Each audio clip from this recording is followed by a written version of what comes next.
Kembali lagi di Cerita Cinta Channel. Jangan lupa like, comment, and subscribe ya. Terima kasih. Tak berselang lama, Wira keluar dari kamar mandi dengan lilitan handuk di pinggang. Tanpa sepatah kata pun, ia meraih tubuh Via dan menggendongnya menuju tempat tidur. Gelagapan, Via meronta-ronta minta diturunkan. "Mas mau apa? Turunkan aku, Mas." "Kenapa? Mumpung kita sedang berdua. Biasanya Lila menjadi orang ketiga di antara kita." Tak ingin kehilangan kesempatan berduaan, Wira menyerang Via dengan kecupan-kecupan mesra, hangat dan lembut yang membuat keduanya begitu terbuai. Tok tok tok, terdengar suara ketukan pintu yang membuat ciuman itu terhenti. Keduanya pun saling tatap dengan wajah merona merah. Via gelagapan. Ia mendorong tubuh Wira yang berada di atasnya, membuat laki-laki itu menggaruk kepala kesal. Buru-buru Via bangkit, lalu berdiri di hadapan cermin.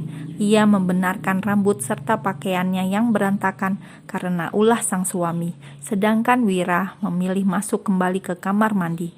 Mungkin mandi dapat mengurangi rasa kesalnya. Pintu terbuka. Tampak Bibi Arum berdiri di ambang pintu dengan senyum ramahnya. "Mbak Via, makan malam sudah siap. Tuan dan Nyonya sudah menunggu di bawah." "Iya, Bi, terima kasih. Aku akan segera turun." Dengan bergandengan tangan, Wira dan Via menuju meja makan, di mana seluruh keluarga dan juga Sera sudah berada di sana. "Maaf membuat menunggu," ucap Wira sesaat setelah kedatangannya. Ia menarik sebuah kursi agar Via dapat duduk di sana. Sedangkan si kecil Lila yang sedang berada di pangkuan Opa langsung mengulurkan tangan meminta untuk duduk di sisi bundanya. "Lila mau duduk sama bunda, Opa." Dengan senyum cerianya, gadis kecil itu beranjak menuju kursi di mana Via sedang duduk, membuat Sera merasa tersisih. Bahkan wanita cantik itu belum dapat memeluk Lila sama sekali, karena Lila terus menolak walaupun Oma dan Opanya sudah membujuk dengan berbagai cara. Tuan Gunawan kemudian melirik satu persatu beberapa orang yang kini berada di hadapannya. Tatapannya tertuju pada Wira. Ia menyenggol kaki anaknya itu di bawah meja, membuat Wira segera menoleh padanya. "Ada apa ya?" tanya Wira heran. Pria paruhbaya itu menghela nafas, lalu memberikan kode dengan menunjuk bibirnya sendiri. Wira yang langsung mengerti maksud kode itu, segera mengusap bibirnya dengan jari. Ada bekas lipstik Via di sana. Wira melirik Via sekilas, yang akhirnya membuat wajah istrinya itu bersemu merah saat pandangan semua orang tertuju pada mereka. "Ya ampun, bagaimana ini? Aku sangat malu," ucap Via dalam batin. Berbeda dengan Via yang terlihat sangat malu, Wira malah begitu santai. Ia meraih selembar tisu lalu mengusap bibirnya, kemudian melirik sang ayah dan tersenyum lebar. "Maaf," ujar Wira tanpa rasa berdosa. Laki-laki itu bahkan tidak peduli tentang keberadaan Sera di sana. Ayah pun hanya menyahut dengan senyum tipis. Kini ia dapat bernafas lega setelah meyakini hubungan Wira dan Via sudah semakin membaik.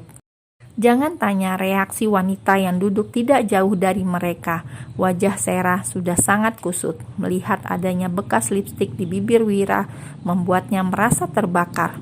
Ia melirik Lila yang duduk di hadapannya.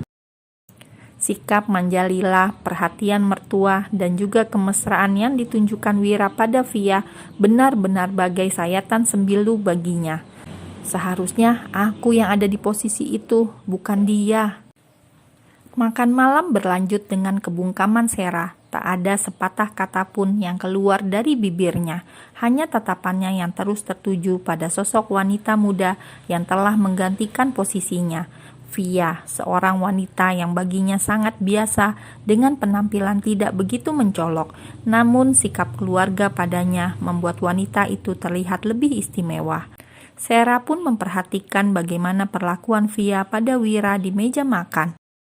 Via melayani suaminya dengan sangat baik dengan mengambilkan beberapa lauk yang disukai Wira, sesuatu yang tidak pernah Sera lakukan selama menjadi istri. Wanita itu menunduk. Ia teringat masa lalu, di mana dirinya diperlakukan layaknya seorang ratu di rumah itu. Kenapa aku merasa sakit melihat kemesraan mereka? Apa Via sengaja memperlihatkan semua ini padaku? Lihat saja bagaimana aku menunjukkan posisiku di rumah ini, batin Sera. Tatapannya kemudian mengarah pada sosok si kecil Lila yang begitu manja. Betapa Via dengan penuh kesabaran mengajari cara makan yang benar agar tidak berantakan. Kenapa Lila tidak makan disuapi bibi saja? Tanya Sera. Dia kan masih terlalu kecil untuk bisa makan sendiri. Via tersenyum tipis, lalu mengusap puncak kepala putri kecilnya. Lila itu anak yang mandiri, Mbak, jawab Via, lalu menatap Lila. Iya kan sayang? Iya Bunda, jawab Lila. Tapi lihat, makannya masih berantakan begitu. Sera menyela dengan cepat, membuat Lila melirik takut padanya. Minta saja bibi menyuapinya. Gadis kecil itu pun menjatuhkan sendok makannya, lalu menatap Via seraya menarik ujung pakaian bundanya itu. Bunda, Lila takut, tante itu galak. Seperti biasa, Via akan menunjukkan senyum pada gadis kecil itu, seolah menjelaskan bahwa segalanya akan baik-baik saja. Tidak apa-apa sayang, Bunda Sera kan bundanya Lila juga. Ayo makan lagi, Lila bisa kan? Sekali lagi, Lila melirik ke arah Sera. Via yang mengerti ketakutan gadis kecil itu pun segera membujuknya. Lila sayang, ayo makan lagi. Bunda mau lihat anak bunda makannya pintar, seperti Upin dan Ipin. Lila sering lihat kan, Upin dan Ipin juga bisa makan sendiri, tidak disuapi lagi. Layaknya anak pada umumnya, Lila begitu cepat luluh oleh bujukan Via. Terlebih, Via selalu menjelaskan sesuatu dengan memberi contoh sebuah film kartun yang menjadi kesukaan Lila. Iya Bunda, Lila mau makan ayam goyengnya seperti Upin Ipin, jawabnya tersenyum ceria. Ia kembali meraih sendok dan mulai makan. Melihat itu, Sera merasa semakin terbakar oleh rasa iri, sebab Lila begitu memuja dan hanya dapat dibujuk oleh Via seorang. Padahal kini sudah ada dirinya, yang merupakan ibu kandung Lila. Tatapan Sera pun beralih pada Wira. Tak pernah terbayangkan oleh Sera sebelumnya jika Wira dapat mengabaikan kehadirannya seperti sekarang. Mengingat betapa dulu Wira begitu mencintai dan memanjakannya. Apapun keinginannya selalu dipenuhi dengan mudah oleh Wira dan keluarganya. Namun nyatanya semua itu tak pernah cukup bagi Sera, karena pernikahan paksa membuatnya memendam kebencian pada Wira, sehingga memilih pergi. Kini semuanya telah terlambat.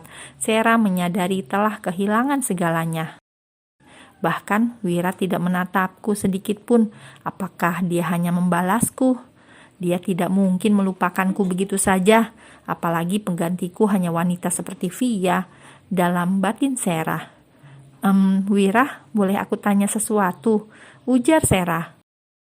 Wira hanya melirik sekilas, lalu melanjutkan makannya tanpa menyahut.